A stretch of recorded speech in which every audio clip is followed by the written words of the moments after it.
The Sangre de Cristo Mountains guard a valley of secrets. They rise sharply from the earth, their peaks touching a vast Colorado sky.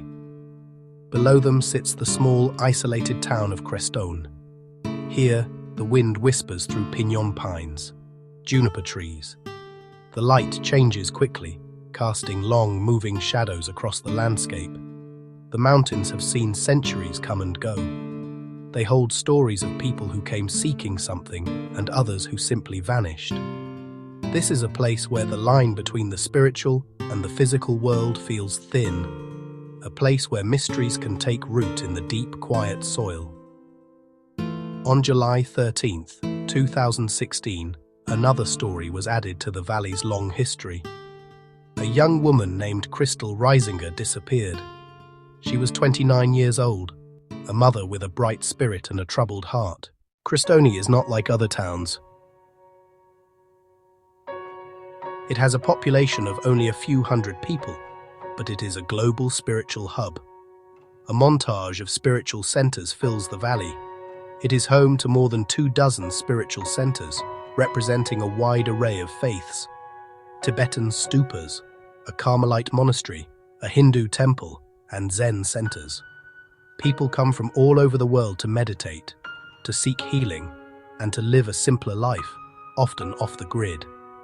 The town's motto, the New Age religious capital of the world. Crystal Reisinger was drawn to this promise of healing. She was a mother who loved her young daughter deeply, but she was also struggling. Friends described her as intuitive, a clairvoyant who felt things deeply. She was looking for a community that would understand her spiritual nature. She believed Crestone could be a sanctuary. The night Crystal Reisinger vanished was lit by a full moon. On July 13th, 2016, a drum circle was held, a common event in Crestone.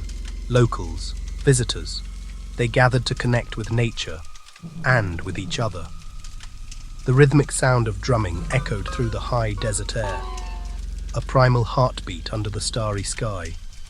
People gathered around a bonfire, their faces illuminated by the flickering flames. The atmosphere was one of community and spiritual energy. It was a typical Crestone evening. Crystal was reportedly at or near this gathering. Witnesses later recalled seeing her that night. She seemed distressed, not her usual self. She'd been at a party earlier. Something had clearly upset her. She left her apartment without her phone or her medication, things she would not normally leave behind. Her last known movements are a blur of conflicting accounts and hazy memories. Some say she was seen walking down a dark, unpaved road away from the gathering, heading into the vast, unlit expanse of the valley. Her apartment was just a 10-minute walk away, but she never made it home. The last confirmed sighting places her in the vicinity of the gathering.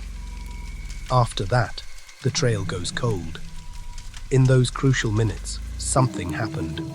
The drums continued to beat, the fire continued to burn, the moon continued its slow journey across the sky. But for Crystal, the world seemed to stop. In the days following Crystal's disappearance, her friends and some community members began to search. They called her name into the canyons. They walked the dusty roads. They hiked the trails that crisscrossed the mountainside. They checked abandoned cabins. They checked remote campsites. But the initial searches, filled with urgency and hope, yielded nothing. The vastness of the surrounding wilderness was overwhelming, a landscape where a person could easily get lost. The official investigation began, led by the Saguache County Sheriff's Office. Progress was slow. Crestone's unique character presented challenges.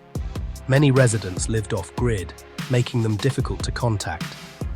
The transient nature of the town meant that potential witnesses could have already left the area. There was a culture of privacy. Some were hesitant to speak with law enforcement. The investigation felt stalled from the beginning, mired in the town's complexities. A lack of concrete physical evidence. The case gained significant national attention in 2018. The podcast Up and Vanished dedicated its second season to Crystal's disappearance, delving into strange characters and the circumstances surrounding her last known days. This media spotlight put pressure on law enforcement and encouraged some people to come forward with information they had previously kept to themselves. Despite the renewed attention, the case remained stubbornly unsolved for years. The Colorado Bureau of Investigation, CBI, became more involved, confirming in 2018 that foul play was suspected. This official statement shifted the narrative from a missing person case to a likely homicide investigation. Her phone was found left in her apartment. For investigators, that single fact became one of the most concerning pieces of evidence. Search teams scoured rugged terrain. No phone, no clothing, no sign of Crystal. It offered no answers, only a hole in the timeline, a silent device left behind. In time, two names often whispered in the case, Dready Brian and Catfish John, would die.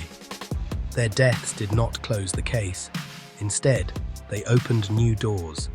New testimony emerged, specific enough to prompt serious action. In August 2025, the CBI and Saguache County Sheriff's Office, with Colorado Forensics Canines, deployed 4 human remains detection dogs to a targeted location in Crestone. No findings were released. The investigation remains active and ongoing. As the official investigation moved slowly, a number of theories began to circulate through Crestone and among online communities. With little concrete evidence, speculation filled the void. One simple theory: Crystal, distressed, wandered into the wilderness and succumbed to the elements. The Sangre de Cristo Mountains are beautiful but unforgiving. The terrain is rough and the weather can change in an instant. Many, her family and investigators, do not believe she simply got lost. The official stance: foul play is suspected. Her vulnerability as a newcomer and her distressed state that night may have made her a target. Whispers pointed to local figures with troubling histories and ties to a darker party scene, persons of interest early on. One theory: an altercation or accidental death at a gathering after the drum circle. Then, a cover-up. Another: a transient opportunist crossed her path in the dark. Each theory carries weight, but none proven. They remain whispers and shadows. Without a confession or definitive evidence, theories are all that remain to explain the 10 minutes that have haunted her family for a decade.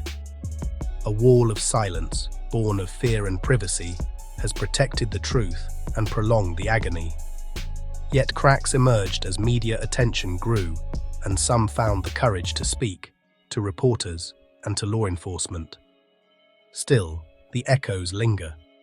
The questions hang in the air, persistent as the mountain wind. Nearly 10 years have passed since Crystal Reisinger walked into the darkness of a Crestone night.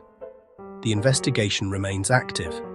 If you have any information, no matter how small, you can contact the Saguache County Sheriff's Office or the Colorado Bureau of Investigation. You can remain anonymous.